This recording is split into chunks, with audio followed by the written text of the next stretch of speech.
یہ چھوٹے ہیں، یہ چھپکے سے آتے ہیں، یہ سائے میں جینے والے ہیں، لیکن دھوکہ مت کھانا، کیونکہ چوہوں نے دنیا فتح کر لی ہے، نہ فوج سے، نہ دولت سے، بلکہ صرف زندہ رہنے کی طاقت سے۔ چلیں بہت پیچھے چلتے ہیں۔ چوہے لاکھوں سالوں سے زمین پر گھوم رہے ہیں۔ ان کے آباء و اجداد ڈائناسور کے دور میں بھی زندہ تھے، مگر جو چوہے آج ہم جانتے ہیں انہوں نے اصل طاقت تب حاصل کی جب انسانوں نے شہر بنانے شروع کیے۔ کیوں؟ کیونکہ چوہے ہوشیار ہوتے ہیں، تیز ہوتے ہیں اور بے خوف ہوتے ہیں۔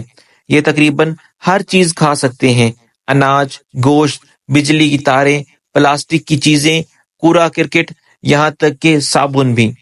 اور سب سے بڑی بات یہ ہے کہ یہ انسانوں کے پیچھے پیچھے چلتے ہیں۔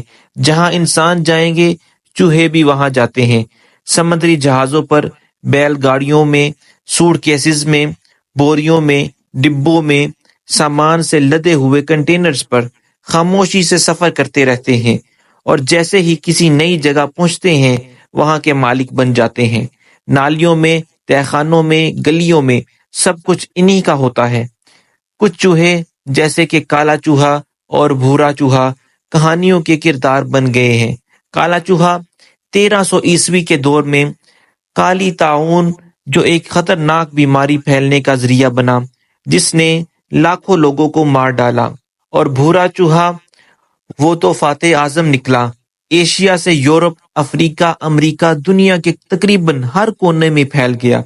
آج کئی شہروں میں چوہے انسانوں سے زیادہ ہیں۔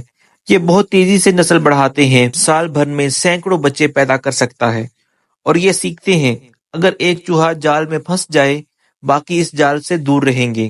یہ تیر سکتے ہیں، دیوار پر چڑھ سکتے ہیں، دھات چبا سکتے ہیں، اور اونچائی سے گرنے کے بعد بھی بچ سکتے ہیں۔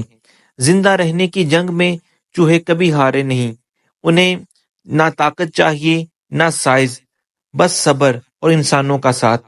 تو ہاں، چوہا صرف ایک کیڑا نہیں ہے، ایک جانور نہیں ہے، بلکہ ایک خاموش حکمران ہے، سایوں کا بادشاہ ہے، اور یہ کہیں جانے والا نہیں۔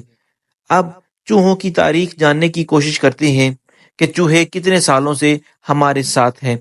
چوہے ان چند جانوروں میں سے ہیں جنہوں نے انسانی تہذیب کے ارتقاء میں نہایت ہی اہم کردار ادا کیا ہے۔ ان کا انسان سے تعلق محض ایک کیڑے اور ایک موذی جانور تک محدود نہیں ہے، طب اور سائنس کا بھی ایک حصہ رہے ہیں۔ نمبر 1، ابتدائی تاریخ۔ چوہے کی ابتدا تقریباً 5 سے 7 ملین سال قبل ایشیا کے خطے میں ہوئی۔ انسان کے ساتھ ان کا تعلق تقریباً 15,000 سال پرانا ہے۔ قدیم مصری چوہوں کو تحفظ کی علامت سمجھتے تھے۔ چوہے دیوتا ہورس سے منسوب کیے جاتے تھے، اور ہندو مت مذہب میں چوہا دیوی کرن ماتا کی سواری تھا۔ گنیش، ہندوؤں کے دیوتا کا دوست، ایک چوہا تھا جو ذہانت اور چالاکی کی علامت تھا۔ چینی ثقافت میں چینی زوڈیک کا پہلا جانور خوش قسمتی اور کامیابی کی علامت۔ نمبر 3، قرون وسطیٰ کا تاریک دور۔ 1347 سے لے کر 1351 کے درمیان یورپ کی آبادی 30 سے 7% ختم ہو گئی تھی۔ چوہوں کے ذریعے پھیلنے والے طاعون نے معاشی نظام تباہ کر دیا، مذہبی عقائد کو شدید چیلنج کیا، اور سماجی ڈھانچہ مکمل طور پر بدل دیا۔ نمبر 4، صنعتی انقلاب کا دور۔ 18ویں صدی میں بھورے چوہوں نے یورپ پر قبضہ کر لیا۔ شہروں میں، آبادی میں، ہر جگہ، ہر انسان کے مقابلے میں 5 چوہے موجود تھے۔ لندن جیسے شہروں میں یہ تناسب پہنچ چکا تھا۔ نمبر 5، جدید سائنسی تحقیقات۔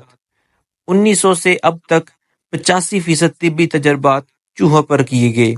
75 نوبل انعامات چوہوں پر تحقیق کی بنیاد پر سائنسدانوں کو ملے۔ نمبر 6، موجودہ دور کے چیلنجز۔ اگر منفی پہلو کو دیکھا جائے تو سالانہ $20 ارب کا نقصان، 120 سے زائد بیماریوں کے حامل، 30% فصلوں کو نقصان، اور مثبت پہلو کو دیکھیں تو زمین کے 8% جانوروں کی خوراک ہے۔ آخری بات یہ کہ چوہے قدرت کا وہ عجوبہ ہے جو ہمیں یاد دلاتا ہے کہ چھوٹی سی مخلوق بھی تاریخ کے دہاڑے کو موڑ سکتی ہے۔ انہوں نے نہ صرف تہذیبوں کو آزمایا بلکہ جدید سائنس کی بنیاد بھی رکھی۔